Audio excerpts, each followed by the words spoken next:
Da-da. We chilling? Let me see.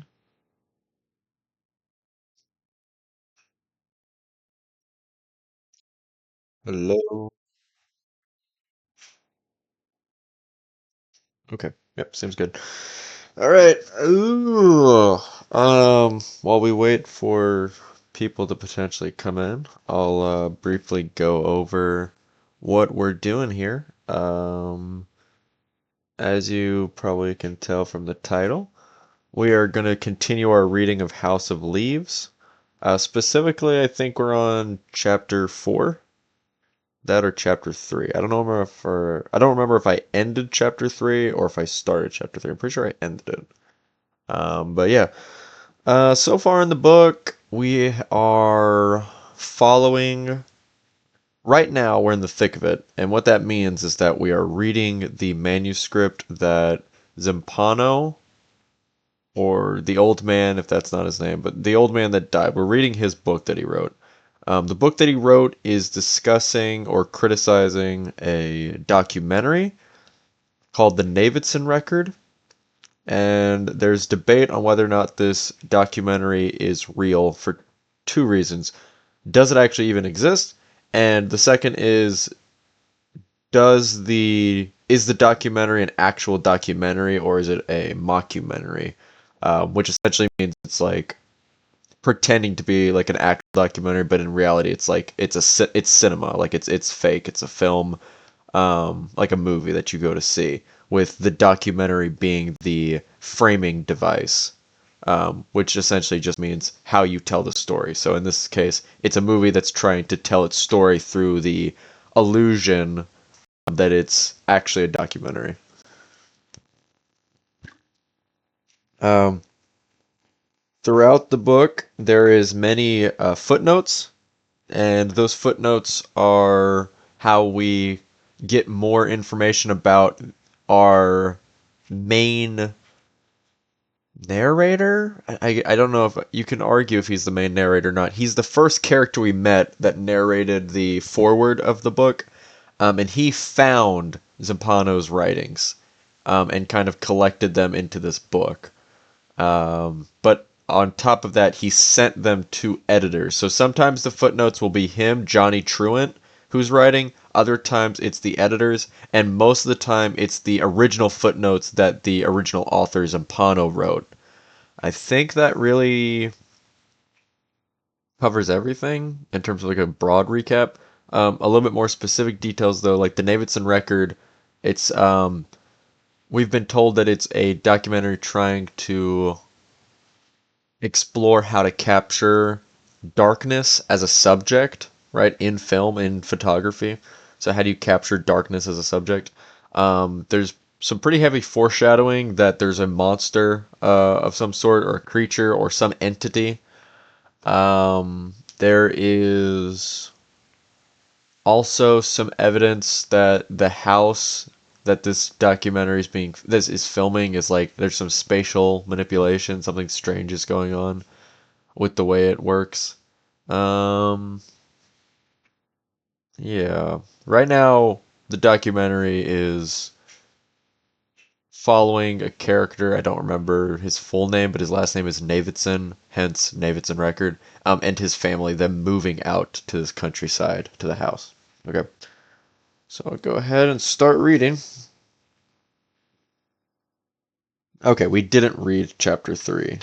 We are on chapter 3 now. Okay. Each chapter opens up with a quote. In this case, it is no accident that the photographer becomes a photographer any more than the lion tamer becomes a lion tamer. Doretha Lange. It's no accident that the photographer becomes a photographer any more than the lion tamer becomes a lion tamer. Interesting quote to start this chapter, and for this book. I'm not sure what this sort of preordained kind of message is, right? It's saying that if you end up being a photographer, you are always going to be a photographer. Or it's also saying that, like, photography and lion taming. There's some connection there. What I believe more than anything this would have to do with this book is that we've already mentioned that there could be like a creature of some sort. It's kind of been foreshadowed. See my previous stream or my previous VOD on me reading and explaining that foreshadowing. But if we're trying to capture darkness, that's the idea of our documentary. And the person who's doing this is a photographer, so it's like, how do you capture darkness in film, like with your photography? And then you have a lion tamer. A lion tamer, someone who's like managing and like controlling and taming this like ferocious beast, right? Something that is unobtainable, uncapturable, untamable, right? The same way that like darkness is like, how do you make that the subject, right? When like darkness is like by definition like nothing basically in film.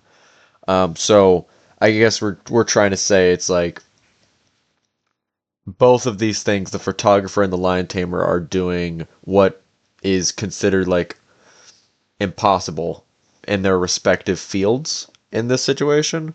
Alternatively, it could also just be simply referring to the fact that lion tamer, dangerous, right? Working with a dangerous animal. In this case, the photographer is working with a dangerous creature, like I was talking about with the foreshadowed thing that lives in the house or lives in the darkness. And then we have what looks like ancient Hebrew. You can see for yourself. Yeah. Exodus 3:11. So chapter 3, or is it chapter Exodus 3:11? It's verse 11. I know that. It's chapter 3 though, right? Or do they in the Bible, is it books? It's not book 3. There's different books of the Bible. So it would have to be like chapter 3. But it's 3:11. And then we have a footnote for that. But Moses said to God, "Who am I that I should go to Pharaoh and free the Israelites from Egypt?" But Moses said to God, "Who am I that I should go to Pharaoh and free the Israelites from Egypt?"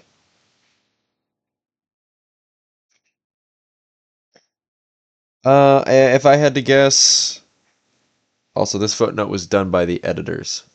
If I had to guess, the what that's trying to say is, again, like we talked about with the lion tamer, like someone doing something impossible or seemingly impossible, and we talk about like the photographer who's trying to do this impossible task of, capturing darkness as the subject. I would say this is a similar thing of like, who is Navidson, the person who's making this documentary? Who is he to capture this? Who is he to do this, right? Because Moses is asking, who am I to do this impossible task, right? I think that's more of what we're doing here. Alternatively, it could not be talking about Navidson. It could be talking about Zampano. Like, who is he to like record and write about this? But and then the first words, why Navidson? Why not someone else? Okay, so there you go. They kind of all that ties everything kind of together. So why is Navidson the one to do this? Which I guess if you look at this, why Navidson? Why not someone else? Why Moses? Why not someone else? This is what they were meant to do. If we talk about, it's no accident that the photographer becomes a photographer, right? It's no accident that Navidson becomes the person to direct this film. Like, this is how it was meant to be. Or it's no accident that Moses is the one to free the Israelites. Okay, so why Navidson? Why not someone else? When the great Florentine howls, oh fuck me, ma io perche ver nervae, oce el concede, io non nia or non polosena. So I think this is, well, it said Florentine, so this, I'm assuming this is more Dante. There's a footnote, 25. Let's see how long this footnote goes on for. Okay, this footnote is going to go on for several pages. So just keep that in mind as I'm reading. I'm going to come back to this original page. Okay, so when he howls this, what do we have to say about it? Okay, and this footnote is from Johnny, right? So Johnny is writing now about this. Dante again. Again, translated by Sinclair. Canto 2, lines 31 through 32. But I, why should I go there, and who grants it? I am not Aeneas. I am not Paul. Question I'm often asking myself these days. Okay, so now Johnny is wrapped up into this. I really like how the author is really like tying all these different pieces together, right? You've got the original quote, you've got the quote from the Bible, you've got the Zappano who's asking that question, who's going to talk about Davidson, and then you have Johnny who's kind of like asking himself this question, and then you also have Dante who's talking about it. Okay, so that's really cool. Um, Though not the Aeneas Paul part, right? So he's asking himself, like, who am I to do this, but not exactly about the Aeneas Paul, yeah, because those are more specific to the time. The simple answer I know. Luda woke me up at 3 in the morning to check out some dead guy's stuff. Of course, it's not really all that simple. Typically, when Luda calls me late at night, it's because there's some party he wants to hit. He's the kind of guy who thinks Sublime is something you choke on after a shot of tequila. And maybe he's right.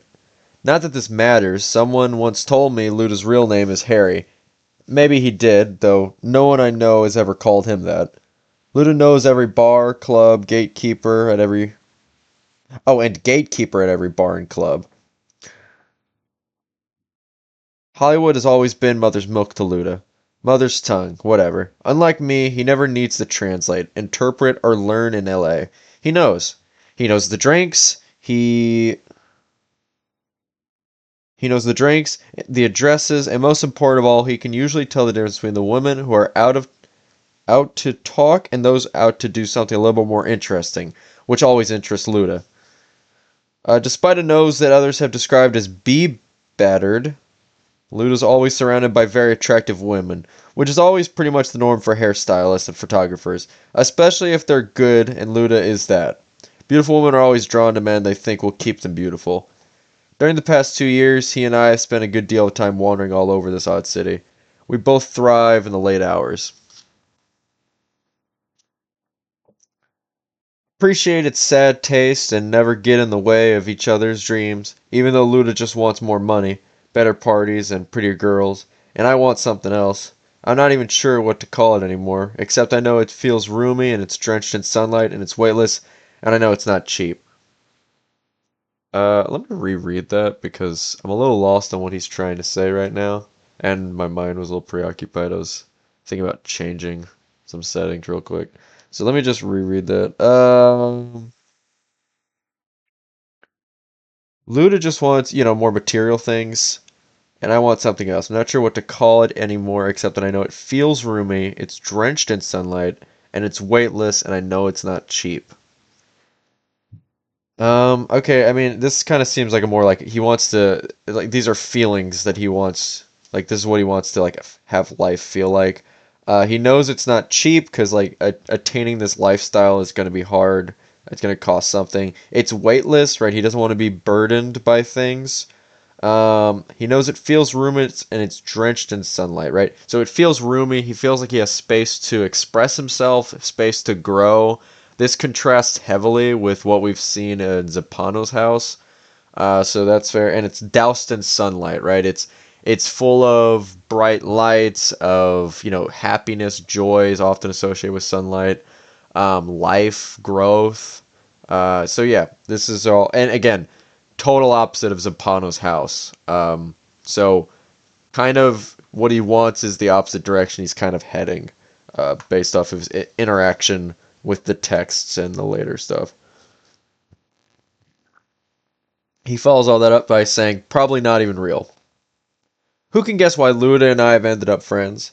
I think it's mainly because he recognizes that I'm game for any misstep he has in mind, and he enjoys the company.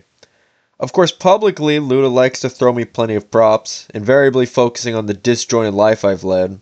He's still impressed, and in turn, likes to impress others with the fact that at the age of 13, I went to work in Alaska, and by the time I was 18, had already slept in a horror house in Rome. Most of all, though, he loves the stories, especially the way I tell them especially the way I tell them to the girls we meet. I already got into that a little with the whole riff on the boxing and the birds of paradise and some guy named Punching Bag. but they're only stories. The way I tell them, I mean, I actually have a whole bunch. Yeah, so last chapter we were kind of going through that, and how he's like he spins tales, like he weaves like these great stories about his life. Take the scars for instance. There are a number of variations on that one. The most popular is my 2 year stint in a Japanese martial arts club, made up entirely of Koreans living in Idaho, who, on the last day of my initiation into their now defunct brotherhood, made me pick up a scalding metal wok using only my bare forearms. In the past, the wok has been heated in a kiln. Recently, it's been full of red hot coals. The story's an absolute crock of shit. Or should I say, a wok of shit. Sorry. I know. I should have learned to crawl before I walk. Sorry again. I mean, for not being sorry the first time, or for that matter, the second time. But you see, it's so hard to argue with all those whirls of melted flesh. Show them your arms, Johnny, Luda will say, in this most offhand, over-the-top manner. Oh, come on, Will. Alright, just this once. I roll my left sleeve, and then, taking my time, I roll up the right one. He got that in a cult in Indiana. Idaho, I corrected him. And it goes on from there. I'm sure most women know it's bull, but hey, they're entertained. Also, think it's somewhat of a relief not to hear the true story. I mean, you look at the horror sweeping all the way up from my wrists to the elbows, and you have to take a deep breath and ask yourself, do I really want to know what happened there? In my experience, most people don't. They usually look away. My story actually helped them look away. My stories actually helped them look away. My stories actually help them look away. That's interesting. I'm just trying to think of how that relates to what we've read so far. It might not relate to anything right now, but it definitely seems like an important detail for the future. My stories help them look away. We think of darkness as the subject, the Navidson record. Maybe Zampano's writings help people ignore the reality of what's in the film. Maybe the film's like what it's trying to focus on helps people ignore like the darkness that's in plain sight. Um, Maybe actually this is foreshadowing and reference to how Johnny himself is fucking with the manuscript, fucking with the story.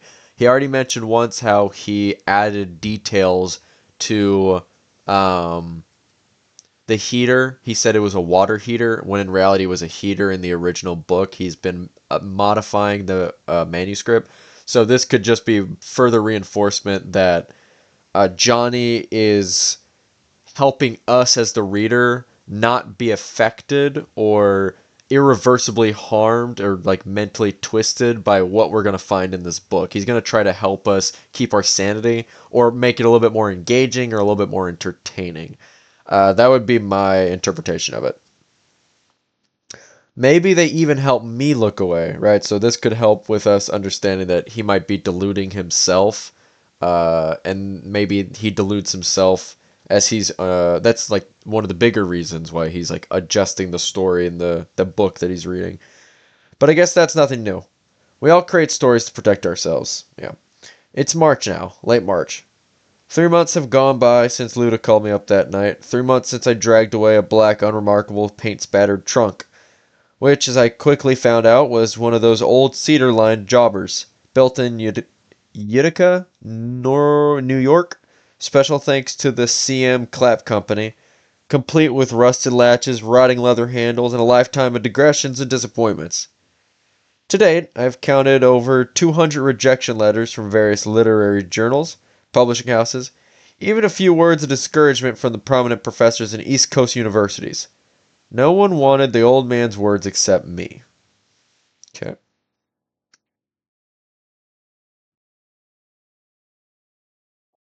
Sorry, I was just looking at the text. I missed that it was blue just mainly because my light here has like a little bit of a blue tint to it. Um, but also, what was I just noticed is that the S isn't blue, which I don't remember if that's always been a thing. I know when it's like a compound word, like bathhouse, only house is blue, but I couldn't remember in the past if like the plural version of the word, like different like housing or houses, like I don't remember if like that was like I think it was just house that was blue. Oh, and those that are new, yeah, the word house is blue. So I'm curious on how different colors will be used throughout the book, or if house is the only thing. Even a few words of discouragement from prominent professor. Yeah, yeah, yeah. No one wants the old man's words except me. All right. What can I say? I'm a sucker for abandoned stuff, misplaced stuff, forgotten stuff, any old stuff which, despite the light of progress and all that, still vanishes every day like a shadow at noon. Goings unheralded, passings unmourned. Well, you get the drift. As a counselor once told me, a counselor for desiccated youth, oh, sorry, disaffected youth, I might add, you look, you like that crap because it reminds you of you. Couldn't have said it better or put it more bluntly. Don't even disagree with it either. Seems pretty dead on and probably has everything to do with the fact that when I was 10, my father died and almost 9 years later, my crazy Shakespearean mother followed him. A story I've already lived and really don't want to retell either. Sorry, don't need to retell here. Still for whatever reason, and this is my counselor for disaffected youth could never explain, accepting his analysis hardly altered the way I felt. I just glanced over at the trunk. First time I saw it. I mean, when I discovered what was inside, it appalled me. Like, I was staring at the old guy's corpse. Now, it's just a trunk, of course. I also remember thinking I was going to toss it by the end of the week. That was before I started reading, long before I began putting it all together. You know, this is still the simple answer. I guess the complicated one I don't feel like getting into.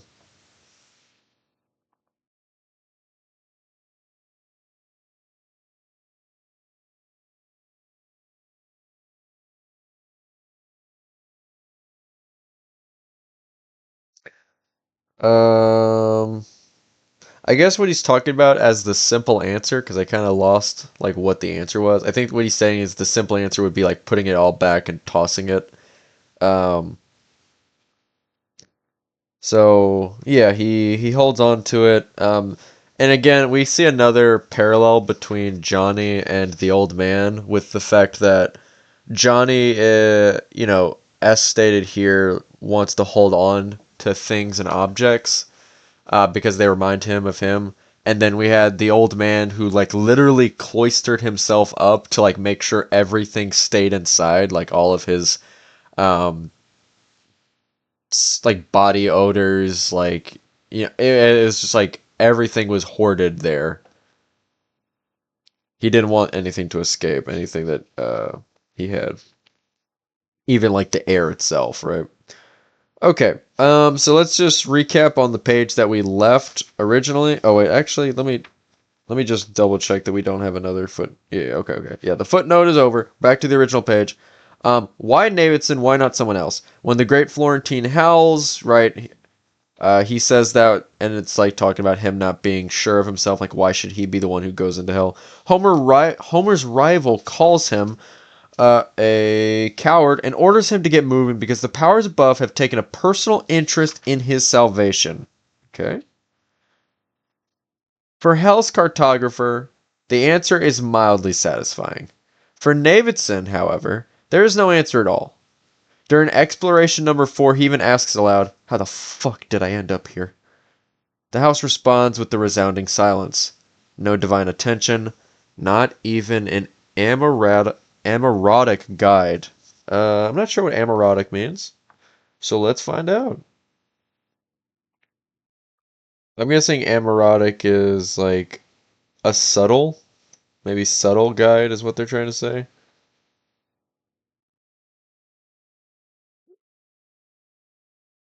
Uh, oh, okay.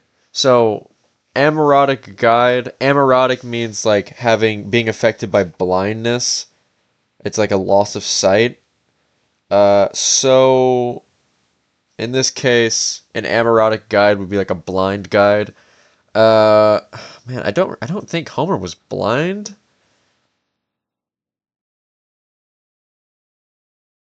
I don't think Homer was blind in the no, I'm actually very sure he wasn't blind. What this could be referencing is the prophet in the underworld of the Odyssey, which I just recently watched that film.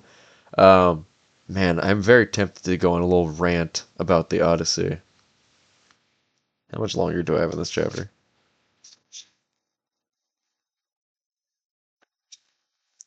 Okay. Hey, listen. I only have like 2 more pages left in this chapter, so I'm gonna go on a little rant on the Odyssey after this.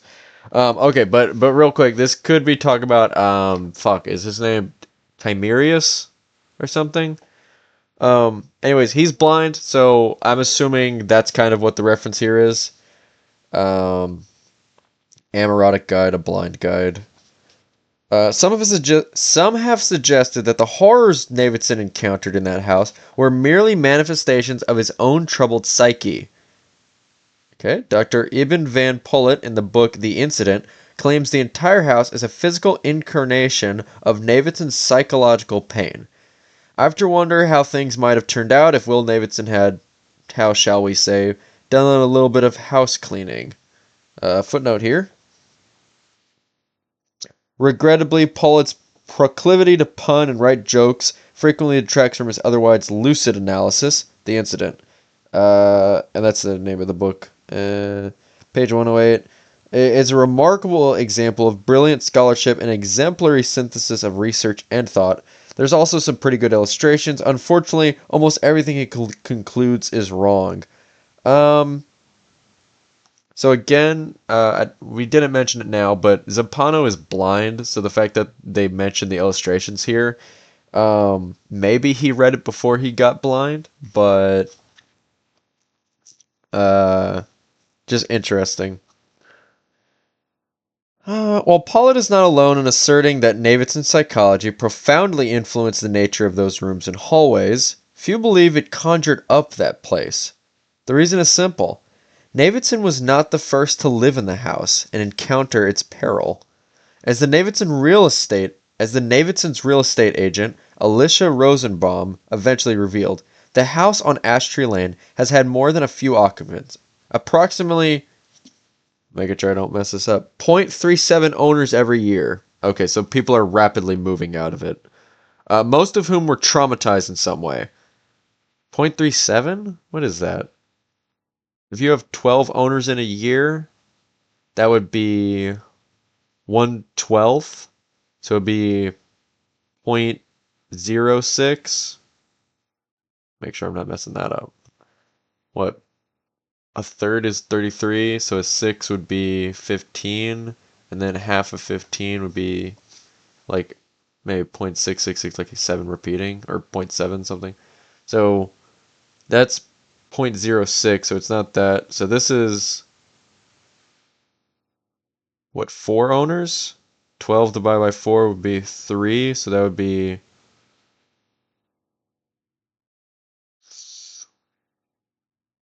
Wow, yeah. You guys showed up to the reading stream to watch me do math. So it's about 4 owners because it's 1/3 of the month. So that's like point 0.3 repeating, and then this is like 3/7, so it's a little bit more than that. So give or take. Considering the house was supposedly built back in 1720, quite a few people have slept and suffered within those walls. If the house were indeed the product of psychological, making sure it's not physiological, product of psychological agonies, it would have to be the collective product of every inhabitant's agonies. I don't know if that's necessarily true. I mean, if the house were indeed the product of psychological agonies, yeah, I mean, I guess if they're trying to say that, like, the thing that caused the house to go crazy was the psychological agonies, but I would argue, why not say that the house shifts based off of the owner themselves, right? It's like it's always gonna be fucked up, but like each owner has their own flavor of trauma, and that will, impact the house's influence or, design. Okay, it is no great coincidence then that eventually someone with a camera and a zest for the dangerous would show up at the Mead Hall and confront, this is probably a Beowulf reference, the terror at the door. Um, Show up at the Mead Hall and confront the, yeah, this feels like Beowulf, right? Grundle, or, yeah, Grundle shows up at their house, or at the Mead Hall, I'm pretty sure. Fortunately for audiences everywhere, that someone possessed extraordinary visual talents. Davidson's troubles may not have created the house, but they did ultimately shape the way he faced it. Davidson's childhood was fairly bleak. His father was at St. Louis was a St. Louis salesman who worked for a string of large electronics corporations, shuttling his family around the Midwest every 2 or 3 years. He was also an alcoholic and prone towards violent outbursts or disappearing for long periods of time. Okay, so uh, Okay, so the father was an alcoholic and did violent outbursts, and he also disappeared on his family. So we could see Davidson potentially doing this himself. This could be like foreshadowing. Could be a connection to Johnny's family life. Okay, we have a footnote here. Michelle Nadine Goetz recall how on one occasion Davidson's father climbed onto the hood of the family recently purchased car, used the thermos to crack up the windshield. That's amazing. Then marched into the kitchen, picked up a pan full of sizzling pork chops, and threw it against the wall. Wow. See the Goetz interview published on the Denver Post. Terry fuck me, Borowska, not Baraska. Creepy pasta fans, hold your horses. Terry, who used to babysit both brothers, remembers how every so often Davidson's father would vanish, sometimes for up to 5 weeks at a time, without telling his family where he was going or when he might return. Inevitably, when he did come back, typically after midnight or early in the morning, sitting in his truck waiting for them to wake up, since he had either left his key or lost it, there would be a few days of warmth and reconciliation.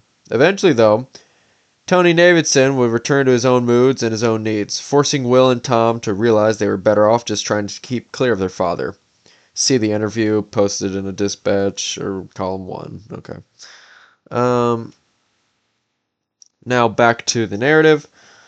Davidson's mother was no better. She soon left him all to pursue a career as an actress. Okay. And ended up living with a string of not so productive producers. Purportedly, in her own words, all she ever wanted to do was bring down the house. Davidson's father died of congestive heart failure, but his mother just vanished. She was last seen in a Los Angeles bar smoking cigarettes, talking about the moonlight. Why you could find so much of it in Hollywood. Neither Will nor his twin brother ever heard from her again. And here's a footnote. This is information came from a selection of personal interviews with Adams Ball, Anthony Freed, and Anastasia Coleman in 1994. Okay. Because the enormous narcissism of their parents deprived Will and Tom of suitable role models, both brothers learned to identify with absence. Consequently, even if something beneficial fortuitously entered their lives, they immediately treated it as temporary. By the time they were teenagers, they were already accustomed to the discontinuous lifestyle marked by constant threats of abandonment and the lack of any emotional stability. Unfortunately, accustomed to here is really synonymous with damaged by. Some hard-hitting shit.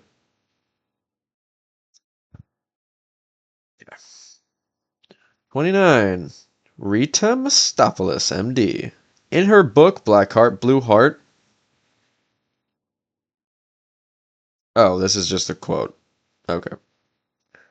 She describes the seriousness of emotional deprivation. It is not difficult to understand how children who have suffered from malnutrition or starvation need food and plenty of care if their bodies are to recover so they can go on to lead normal lives. If, however, the starvation is severe enough, the damage will be permanent and they will suffer physical impairments for the rest of their lives. Likewise, children who are deprived of emotional nurturing require care and love if their sense of security and self-confidence is to be restored. However, if love is minimal and abuse is high, the damage will be permanent, and the children will suffer emotional impairments for the rest of their lives. Yeah.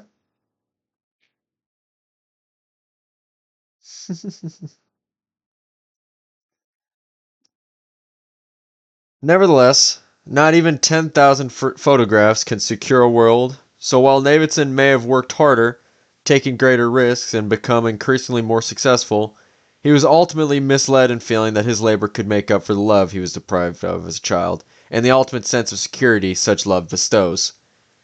For this reason, we should now again revisit Davidson on his porch, his gaze fixed, his delicate fingers wrapped around a glass of lemonade. I just thought it would be nice to see how people move into a place and start to inhabit it, he calmly announces. Settle in. Maybe put down some roots, interact, inhabit it. Oh, no, sorry. Settle in, maybe put down roots, interact, hopefully understand each other a little better. Personally, I just want to create a cozy little outpost for me and my family. A pretty innocuous and laconic rumination, and yet it contains one particularly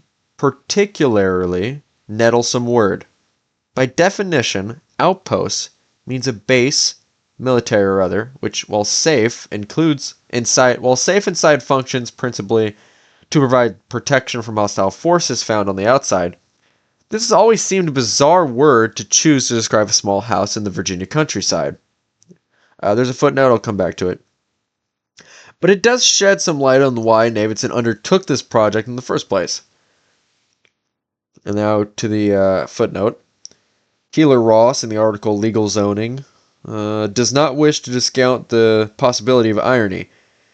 Here's a quote. After all, Davidson has just moved from the extremely populated confines of New York City and is now only poking fun at the relative wilderness of this suburb. Ross makes a good point, except for the fact that Davidson is a man who understands the meaning of outposts, and his tone seems too straightforward to imply any kind of jest. That's some real shit. I guess it would depend on the context. Like, if this is one of his, like, interviews, like, outside of the movie about his film, I would say that, yeah, you're probably right about the outpost thing. If he's filming it, I think you have a little bit more leeway if it's trying to be a naturalistic response, like he's just kind of talking out loud about it. But yeah, I think that is fair. The tone is really important, and he says it very straightforwardly. Okay, back from the footnote, we are... Okay, so they just talked about how it's a small house in the Virginia countryside.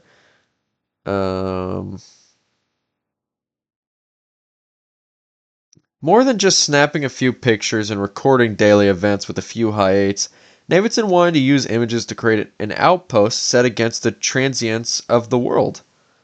No wonder he found it so impossible to give up his professional occupation. In his mind, abandoning photography meant submitting to loss. Therefore, to revisit our first two questions, why Davidson? Considering the practical, preeminent history of the house, it was inevitable someone like Davidson would eventually enter those rooms. Why not someone else? Considering his own history, talent, and emotional background, only Davidson could have gone as deep as he did and still successfully brought his vision back.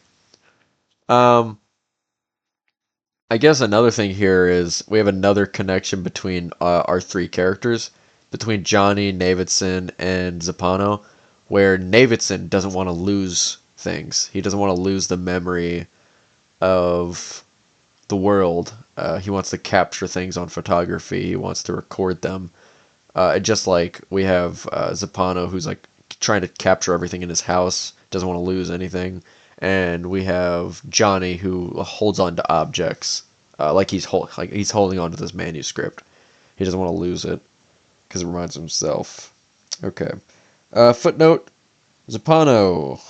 This chapter first appeared as Matter of Why in LA Weekly. I'm not sure why Zappano is... Why the footnote is that? Maybe they're saying that this is a quote? I'm not sure. Okay, that's chapter 3. So just a little break here, so that way, if I break these breakdowns into videos, it's very clear that this is the stopping point. But yeah, I just want to talk about the Odyssey, because I have some thoughts on it. No spoilers right now, just like broad thoughts and criticisms on it.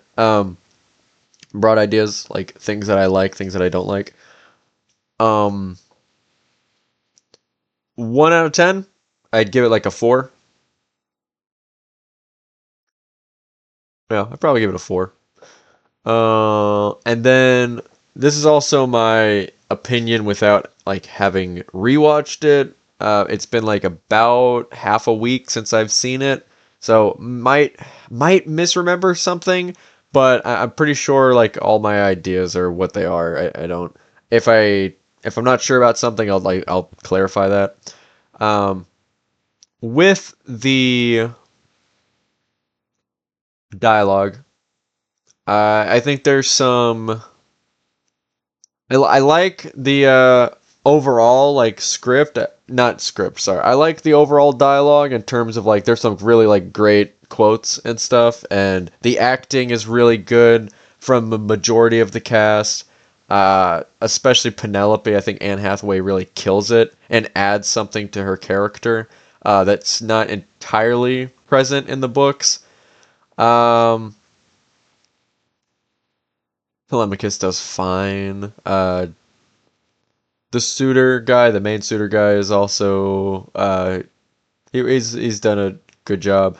Odysseus, I'm not a huge fan of it. I think he's got some good moments, but overall, the main problems with Odysseus is like the way they characterize him and like the plot of the story and the script. So it's hard for him to like. It's harder for me to appreciate his acting, but is he acting out what the script is supposed to be telling him to act out? And I think like, overall, yes. Um, but there is like an issue of like them using more modern language, which I think more people have talked about this, so I'm not gonna really harp on it. But just like Telemachus being like, "Dad," you're right, like say father. Like there's no reason not to say father. It's just like a weird, especially when like there's so many interviews and like discussions that Nolan has about like the historical accuracy of the film, which that's like a whole nother thing that really is upsetting with like the set design and like maybe not the set design, but the costume design. Oh my god. So just like more structured. I think the overall plot is rough. The characterization is the absolute worst part for our main boy Odysseus. And then the other thing that's going on is the music. I think the music is overall fine. I think the regular motifs and songs are fine, but then like what I actually really enjoyed were the action sequence music. That was good. I liked the cinematography, especially like the sea. Like whenever we had like them sailing, I think there was like the majesty of the sea was captured really well, and then also like the intense, like destructive aspects of it, of like how vicious the sea can be. Um, yeah, I think broadly, without getting into spoilers, that's where I'm at. I would, if you really want like a cinematic experience, like you want, if you're thinking about seeing the movie and you want a really like cinematic experience, then go see it in theaters. Otherwise, just don't see the movie. Um, and if you're kind of interested in seeing the movie, just wait till it goes on like streaming that you have access to. It's not that good. I just read the original book, or wait for or listen to Epic the Musical. That's awesome. Or wait for the Epic the Musical animated film. Um, yeah. So that's that. And then what else? So yeah, going into spoilers with it. The spoilers. Let's just talk about characters because that's what I remember the most. Agamemnon, fuck, whatever. The guy who's like aura farming in all the trailers with like the full black like outfit and get up. He's just posted up. Like that's his character. And it's like he's just aura farming and it's like it's kind of funny, but overall I think it's just stupid, especially with like they keep talking about the historical accuracy. Brother, his helmet looks like hella 3D printed and fake. It's like bulging out from like his face, so he's cast in shadow until later in the movie, which like ruins like the aura forming they were going for before. And so it looks bad. I'm not a big fan of it. It looks kind of cool, but like in context, it looks bad. Like he shouldn't look like that. And he's got like a vertebrae like coming down the back of his like helmet. It's like, what are you talking about? Like I it's not it, man, not it. Um, so overall, just like a pretty lame character.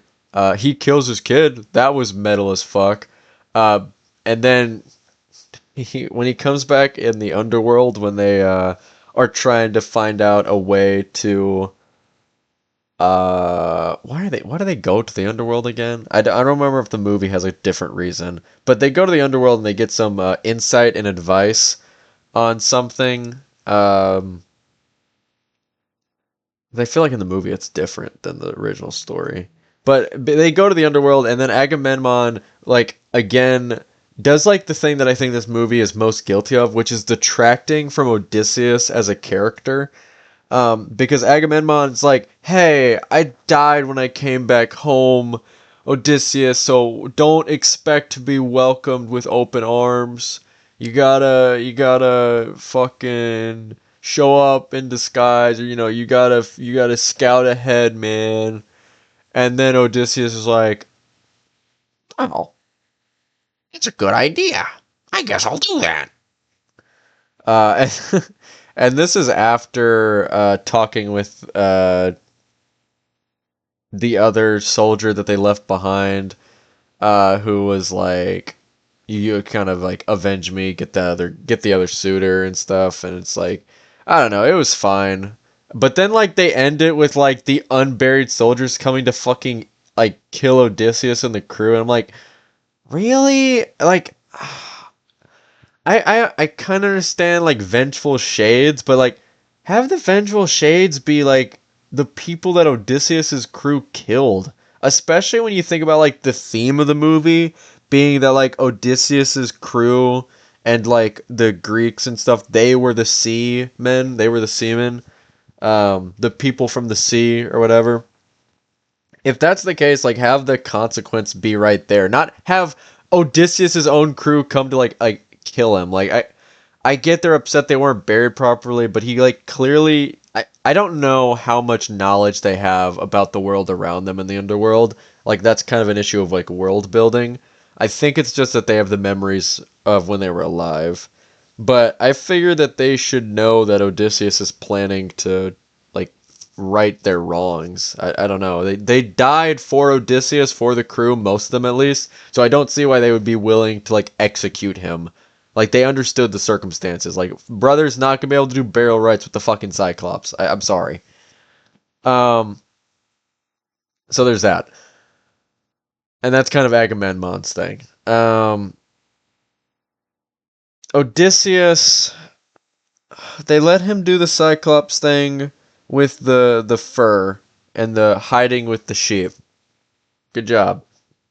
But you totally missed the entire conversation that he and the Cyclops have, which I'm like, okay, let me be clear.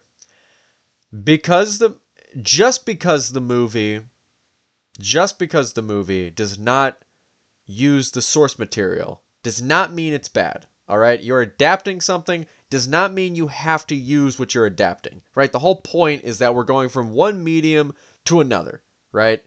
Um, so it's not a bad thing necessarily if you're not keeping stuff or if you're changing stuff to fit with the movie. I'm okay with that. The question is, if you're not going to include something, you should have a good reason not to include something. Because otherwise, it's just kind of weird that you didn't include it, you didn't replace it with anything cooler, and you missed out on that other cool thing, right? So with this situation, the Cyclops comes in, and Odysseus and the crew are like, holy shit, like they're freaking out. Got their swords drawn and everything. And the Cyclops walks up and then he disappears because it's so dark that you can't see any light being from the fire casting onto him. And I'm like, are they trying to say he's in the fucking ceiling? Like he's climbing around? I'm like, that's a different take on the Cyclops, I guess. But yeah, he just kind of like manifests, like the hand comes out of nowhere and like grabs a couple. It's kind of scary, it's fine. Yeah, good job. You made it intimidating. But hey, why after that does the Cyclops just be like, nap time? And he just goes to sleep. Whoa. I'm sorry, Mr. Cyclops. Did you not notice that there's all these men in your cave, all these intruders? And it's like, you clearly did because you ate like 4 of them, but you didn't care enough to kill the rest? And then like you can argue like what Odysseus says, where it's like, would you talk to ants? No. No, I would not. But let's do the math here. How big is an ant compared to a human? Like 1,000th of the size? Okay. And then can ants talk? No? Okay. Let's review. How big are the humans compared to the Cyclops? Pretty small. How big are the sheep that the Cyclops carefully tends to, shepherds, keeps track of? Oh, smaller than the humans? That's interesting. So he does acknowledge things that are smaller than humans, but not the humans that have swords and weaponry, which he would recognize because he has like he knows how to make cheese. Like the idea that he wouldn't recognize a sharp object or some other tool seems a little silly to me. So he would recognize them as a potential threat. And obviously an intruder in his cave. So why is he just going to sleep? Any thoughts on that? No? Okay, cool. In the original story, Odysseus was able to communicate with the Cyclops, which, hey, first off, that just makes for interesting character moments when you let your characters interact with the antagonist. Not saying that a unintelligent or a natural like threat is bad. Like you can have like a force of nature be your antagonist or your threat or your conflict. That's perfectly fine. That the characters can't interact with, but it becomes a lot more interesting if you can interact with it, especially in this situation, especially for Odysseus, who is a master wordsmith, negotiator, and trickster. Like letting him talk is, you don't want to let Odysseus talk because he gets to some wily shit. But not letting your character talk as like a director is a bad idea because you don't let him characterize himself as that. Additionally, if you were to let Odysseus talk and trick the Cyclops and manipulate him and, really fuck with him, you would further your theme of the movie, which they want to go with being that, the law of Zeus is being broken. Like the law of Zeus is like culture and society is collapsing. But you don't do that. Instead, you make him an animal that's not willing to talk to humans, but he still can talk because he's like reciting Poseidon's name. And then you have like the thing of, oh, because you killed the Cyclops, that's why the sea's angry at us. That's why we keep going these fucked up routes. No, the reason you're doing these fucked up routes is because Odysseus just decided that, nah, let's go like on a random path. Let's just like try to take like a shortcut or something. What the fuck are you talking about? You're gonna risk a random route of exploration after you've been in the war for 7 years? That's stupid. That's stupid, Odysseus. What's your character motivation? To get back home? Why are you doing this? Anyways. So, Mr. Cyclops here, he is, he's killed. And because he's killed, he is... Oh, sorry, they're not killed. He doesn't actually kill him in this story, and not in the original. He doesn't either. But they hurt him, and so they think that because we hurt him, Poseidon's gonna be mad. Here's the deal: in the original story, Poseidon's upset only because that Cyclops prays to Poseidon to smite Odysseus.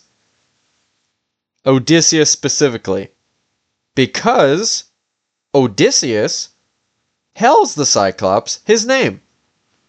Otherwise, the Cyclops would have no idea who he was. Because Odysseus says that his name is Nobody originally. Again, a missed moment that shows his cleverness, that shows his ingenuity. But instead, they have the Cyclops not talk to them at all, and just kind of was like, Poseidon! It's like, okay, bro, I guess. And so, we blinded the Cyclops. Wow, good job, you blinded him because you knew that he had to move the stone. That's good, whatever. And then he leaves, and Odysseus sees that the Cyclops spits up a piece of helmet, right? Piece of armor, whatever. And then Odysseus is like, That makes me mad. You know what I'm gonna do? Take that, Mr. Cyclops. and then the Cyclops gets pissed, chases them, and kills like 2 more men. Odysseus, why'd you do that? Odysseus, what the fuck was that? Did you think that you would kill him? Did you think a bow and arrow would kill the Cyclops? This is our hero, people. This is our protagonist. This is the genius of the Trojan War. This is the man who made the Trojan horse that broke the walls of Troy. He is shooting an arrow at a giant. Because he's angry. In the original story, Odysseus does the action of revealing his name as a point of pride. And it's a mistake, and it costs him. But it's not stupid. He says it thinking that he's perfectly fine, he's perfectly safe, right? He's already in his boat. His men have all lifted, they've all lifted sail, they're out there. They're out in the waters. And so he shouts back at the Cyclops like, hey, I'm King of Ithaca, know my name. It's a point of pride. He wants to be remembered. And unfortunately, the Cyclops is strong enough to pick up like a boulder around him. He finds a boulder and he chucks that shit. And he ends up getting like close enough to like, I don't remember if he like actually crashed a ship or if he just caused like a wave that messed up some crew. So it's like he should be safe, like from his perspective. He thinks that he's fine and he does it because it's a point of pride. It's not stupid, though there is consequences to it. Right? And because of that, then he prays to Poseidon that, Odysseus, like, curse Odysseus for what he's done to me, right? That's a lot better. I don't know why you wouldn't have just copied that. It seems silly. Especially because they are okay with bringing in the gods. It's just like, it's a point of, it just hurts Odysseus as a character. Another thing that hurts Odysseus as a character was his horse. Why did you not have any contingencies for the men at the very bottom of the horse? If you were planning on burying it in the sand, which I don't know that I would have buried it in the sand, but you decided to, have a plan to let them breathe. That was stupid. You knew the tide was going to come in. You are a sailor. You are a supposed genius. You just like let 2 men drown or 3 men drown. And it seemed like, based off the dialogue, that you didn't plan for that. You didn't account for that. It wasn't like a sacrifice. Right? It was just like, he did that shit. And it was stupid. He didn't expect it. And he's like, oh, I didn't think about that. I just shake my head. Another stupid thing. This is less characterization. This is more plot. The giants. Why is there just a standing army waiting for the crew? And you say, oh no, the little kid yelled. Okay, the little kid yelled. So maybe 1 or 2 come back to check what's going on? Or maybe you get like a fair amount. Why are they already equipped in armor and swords and they're ready for like a whole fucking invasion? What? I just that was stupid. I just don't understand that. And then the rest of that sequence was fine. The trees move around. The If you're gonna have it be a standing army, yeah, that standing army of giants would fuck them up. That's fine, whatever. Um, After that, I do like the narrative framing of him recalling this story on Calypso's island. I also like the fact that Calypso is using the Lotus. Um,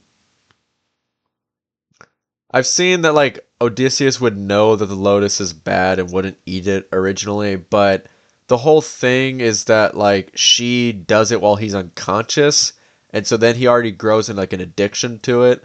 And also, I don't know that this Odysseus would know about the lotus. I don't know that he would have heard about it already. So it's okay with me if in the story if he's not aware of the lotus and its properties. But I like that use of lotus and uh informing, and I like that use of Calypso. I like that Calypso's using that because Calypso in the original is like holding him hostage, so like like adapting it to this, that she's like has the excuse of trying to like soothe him, of trying to help him, right? It's still like abusive and manipulative, but like it's like it adds another dynamic layer to it, which is interesting. Second,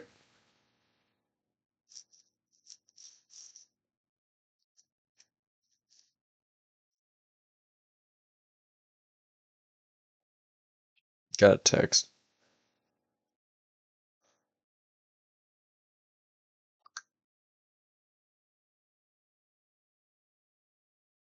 Okay. This is might not I with that text I might not be able to get to the other chapter. So I'm just gonna keep on with my rant on the Odyssey. And that should be a pretty good stream. Where we got one chapter of the House of Leaves, then we got my rant on the Odyssey. That's good stuff. Okay, so what was I saying?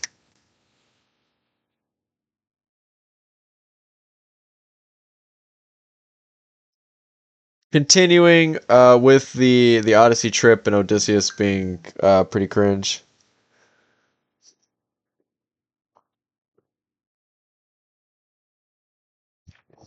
Um,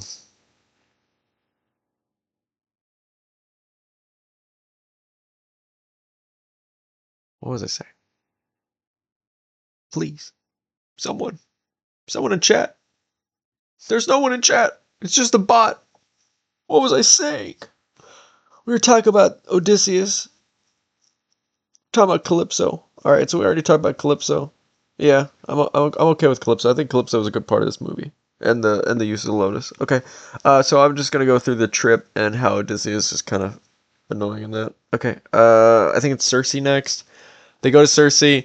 Um, Instead of Circe being like this goddess of magic that has like a grandiose palace and it's like full of splendor and it's like in a big event and they're hosted for a years or something, they just reduce it to like this little like witch with like a hut. um I'm not a big fan of that. It's okay decision. I think the overall scenes were good except the crow. I don't know what the deal with that shit was. I don't know what it has to do with the overall theme of the story, other than being like, oh, isn't she fucked up? She did that to her own sister. Like, I don't, that wasn't in the original. Um, and I don't know what we're supposed to take from that crow. Um, I get maybe it's a replacement for Holy Moly, for like what allows Odysseus to not get fucked by the magic. Like he's able to like, oh, crow, I'll kill the crow if you fuck with me. Um, the transformation sequence was baller. I think that was really sick. I was a little worried about that when I went into the movie, so that was good. Then what else?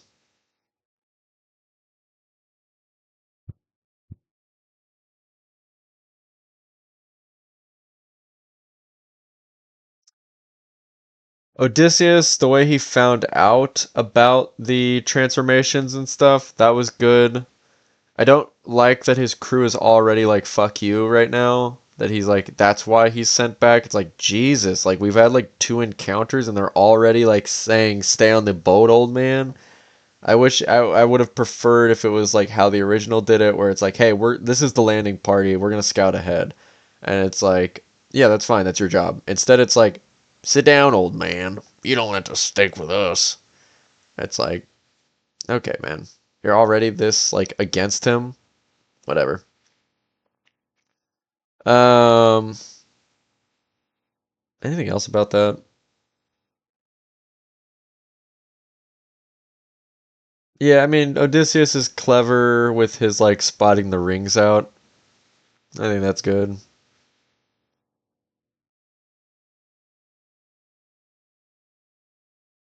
Does it help the theme of the movie that they were going to like loot this old abandoned cabin as opposed to like a grand palace? I don't know. I don't know. Who's to say that they would have even like really looted the place and like left her like she said that she had plenty of food. They didn't kill her immediately or anything like that. Um yeah, I'm just not a huge fan of this like the theme of the story of like oh yeah, everything is we pillage everything and it's like we need to change and it's like I think it's more of an issue of like Odysseus, like the fact that he doesn't manage his crew. Like it's not I don't know. Okay, what else do we have with man, I really thought this was gonna be a quick rant and I keep talking. I keep just going on and on about this shit. Um so we go to Scylla and Charybdis. I know that. And with Scylla and Charybdis, we have the choice of the are you gonna fight the whirlpool or are we gonna go through and sacrifice seven men? Here's the thing that's annoying. They don't have Odysseus make that choice. They have him again take inaction. Other characters are making the choice. So in this case, um, he first proposes that they fight the whirlpool. They're like, "Oh, we're gonna slingshot out of it," and instead of his crew shooting down that idea, and then Odysseus is like, "Fine, we'll do this. We'll I'm taking command. We are going to go through the strait." He doesn't do that. Instead, he's like, "Oh, sorry, Telemp, or what is this? The second in command, Pet- Petrocles. I don't fuck. His second in command like takes command. He's like, no, fuck you, Captain. We're doing this. We're doing this straight. And then Odysseus, he hits him with the okay. Well, I guess if that's what you feel, I guess we can. I'll just row. And then he just like, and then seven men get killed, and Odysseus doesn't own up to that. That he's like, yeah, this is why I wanted to do the straight, why I wanted to do the whirlpool. He waits for the second in command to be like, you knew, and didn't say anything. It's like, yeah, I really wish you would have said anything. I wish you would have made the sacrifice, made the choice to sacrifice the seven men. Um, if you know that your crew's not going to listen to you on the first option that you wanted to do, then still take the responsibility, take the agency, and make the decision to sacrifice the seven men. If that's what they're only willing to do, then make that decision. Don't have your second in command make that decision. Again, it takes away from Odysseus as being the captain of his crew. It hurts his credibility as a leader. Yeah, it's like he's trying to weasel out of the responsibility. It's lame. It's lame as fuck. I do like the design of Scylla. That was cool. I like that it was like camouflage. Um, Makes sense that you would see that creature there. It's cool. Um, what happens after that? The sun's cattle. I don't know why Odysseus isn't like straight up telling people the whole prophecy. He's keeping it secret again, which is an option, but then he's like upset when people aren't really listening to him. So if you want people to listen to you, tell people the full prophecy. He lets his people land again. he can't, like, it's mutiny at some point where they're just gonna like overrule him, and that's fine. But I don't know. I also think the excuse that like we're stuck there, the winds are too bad, like fucking, you're gonna starve. Try something. I think the oars broke in the whirlpool, like fighting against that. But like you still have like half your oars. Come on, man. You can't do anything. Like at least show me a scene of them trying. Yeah, it's just whatever. Um,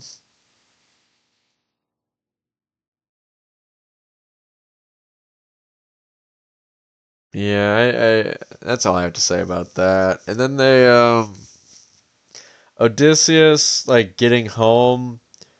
God, it's so lame. Calypso tells him that like she has to, or maybe I don't know if it's like Athena or it's Calypso, and I don't even know if Athena's in this movie or if like that's like actually just like a random girl who died and haunts him. But like I'm gonna let's say it's Athena. Let's say it's Athena. One of the two tell him that like he has to like give up control and like let the tide and the gods like take him. Brother, that is like so against the original movie or the original story's theme of like, or not even theme, but like idea that like Odysseus like rejects the gods, like fights against the gods to like do his best. Thank you, random bot viewer, for linking me how to buy more random bot viewers. So helpful. Um, so he has he has that conversation. There's a moment in the book that this is kind of referencing where he has to like give up control and like put on this scarf or something like that, and then his raft will like go to where it needs to be. But it's like a crazy storm, and he doesn't do it. He holds on to his mast, and he's trying to make his own self. He's trying to do it himself, and it's like there's such a aspirational aspect of that in a character who, despite the odds, will not give in. Like he's trying his best to fix his solution, fix his problems by himself, even though the gods are offering an easy route, right? But in this film, it's like, oh, to rectify and like get the gods back in your favor, you need to give up control and like just like fucking lay on a fucking raft of driftwood and they'll take you to where you need to go. That's so lame. Why are you having him give up and that's like just everything's done for you? That is such a weak like character. Like, oh, how did the character get back home? Oh, well, you see, he just laid back in the wood. He laid down. That's what it was. And like we can talk about like maybe that's some important thing for him, like giving up control as a character, right? Giving in. But like throughout the film, we haven't seen that from him. Like, where have we had a moment where he's like where he could like be giving up control, like give up to the fates, like fight back, but instead he's fighting back, he's resisting, he's rejecting. The most you could say was him trying to defy like the fate and like letting his crew die. But brother, I don't think that's the right lesson. Like it's such a lame lesson. Like, oh yeah, give up. They're meant to die. Your friends are meant to die. Give up. Give up. Kill yourself. Kill yourself. Like, really? That's the lesson you want me to take away, movie? Fucking give up, let my friends die, go and like succumb to like suicide and like let the waves take me, let the gods decide my fate. Heaven, whatever they want. That's I'm at the whim of nature. That's so lame. Like it's just like there's such a weak choice for characterization and like such a bad lesson for a story. I like it's just it's bad. It's bad. Um, but let me not harp on that too much. I need to start wrapping up my thoughts anyways with the film. Um, so what? He lays back, gives that up. Okay, and then he ends up excuse me. He ends up where he needs to be. This part I'm probably misremembering, but I think he ends up in Ithaca for sure. You know, he does end up in Ithaca, and then he saves his son. I think once we are in Ithaca, then Odysseus starts like acting like this is some good shit. Like he's fighting, right? He is acting cunning. He is, being clever with his words. He's hiding his identity. Like it's just they do the return to Ithaca very well for his character. So I'm really happy with the end of the movie. And again, for the sake of time, I'm just know that I'm fairly satisfied with a lot of it, with what's going on at the end of the movie. I'm okay with it. One more big thing for the movie. Um, Odysseus does this thing where he plucks his bow, and wow, that's a really cool soundbite and everything. But it totally rejects like what the original character was. And I know we were talking about like the adaptation and stuff, but it's just like we this is the cunning deceiver of Troy who broke down the walls, and what does he do when he hunts? He lets the prey know that he's fucking there. I Why are you using a bow and arrow in the first place if you're just gonna let them know? Like, there's just run at them with a fucking sword and hatchet if you're gonna be like a who wants to fight your animals. Like, I just there is a reason Odysseus is primarily using a bow in the original story. Like, he is not like he's still skilled with all manner of weaponry, but he uses a bow because it's supposed to represent his intelligence, his willingness to fight dishonorably, right? He's going to kill you from a distance because that is the safe route, that is the smart way to fight someone. Um, but in this movie, it's like he uses this bow, but then he like totally eliminates the whole point of the bow. And I know that like we're saying with the theme of this story that like we shouldn't be like his act in Troy was wrong. That's what the movie believes, that his act in Troy was wrong. He should have let all of his men lose the war. He shouldn't have fought for his home and country and for Agamemnon, even though he was forced to. He shouldn't have made sure that we had this flawless victory. He should have just let them slowly die out on the beach or continue to siege fucking Troy for 100 or tens of years. Like, that was the right choice in the movie's opinion, because once the Trojan walls fell, the way we did it was wrong. It was deceptive. It broke the law of Zeus. It ended up killing a bunch of innocent people. Like, dude, it's war. You're in war. One side is gonna lose, one side's gonna win. And I'm sorry, but if you have the decision between your people, your troops, your men that you grew up with, that the families back home, and you have the enemy, I'm sorry, but Odysseus would pick to win the war with the least amount of casualties on his side, which in this case was the horse. And it's not the wrong choice. I'm sorry. You can feel sorry about the people that lost their lives, but it wasn't the wrong choice. You could be mournful, and you could have some more hesitancy on using deceptive tools and lying and trickery and stuff like that. But you're not going to say that that was wrong to do. No, that was absolutely not the wrong decision. That's just stupid. Um, So yeah, that's I think that really just kind of gets across my main stuff. And also, if he thinks that this lying and deception is wrong, and it's like we broke the law of Zeus, brother, how are we justifying him showing up as a beggar? And like, is that not deceptive? Shouldn't we be strumming the bow to let them know that Odysseus is here?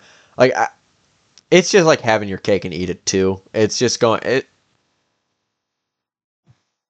Sorry, I gotta get ready to go. I gotta work on some stuff. That was what the text messages were about. So let me just wrap up thoughts on anything else really important that I didn't already talk about.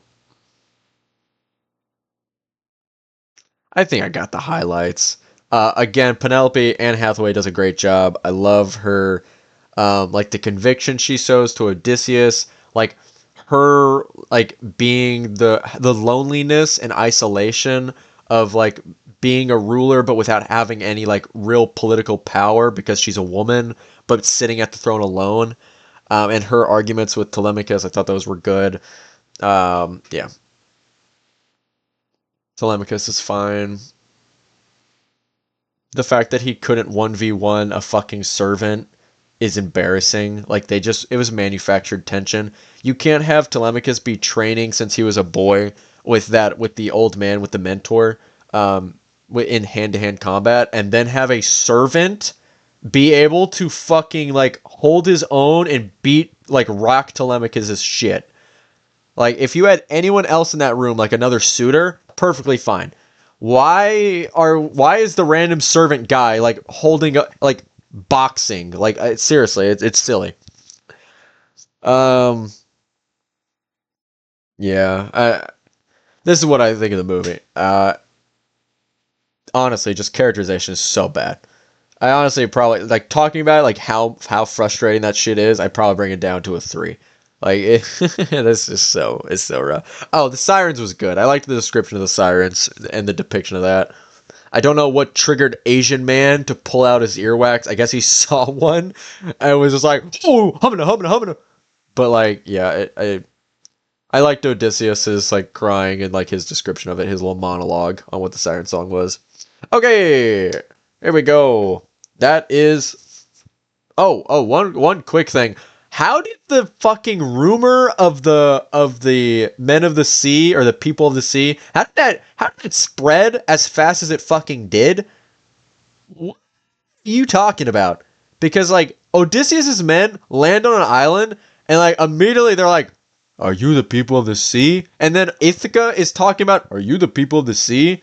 I can understand if this is like the 7 years post, like whatever after time has passed. I'm pretty sure like the second or third or first island they go to has like that fucking shit, and I'm just like, that makes no sense. What are you talking about? Anyways, okay, that's it. That's it. Okay, yeah, sorry, yeah, shorter stream today. I was planning on reading chapter 3 and 4 of the book, but we went on this rant, and then I got the text message that I got some stuff to do. So, thank you guys for joining me. I think we just had the one bot viewer, but if you're watching the VOD, hey, thanks for watching. Have a great day and a great night, whatever's most applicable to you, and I'll see you in the future. I don't know when that'll be, but probably pretty soon. Oh wait, my end stream button didn't work. Bye bye.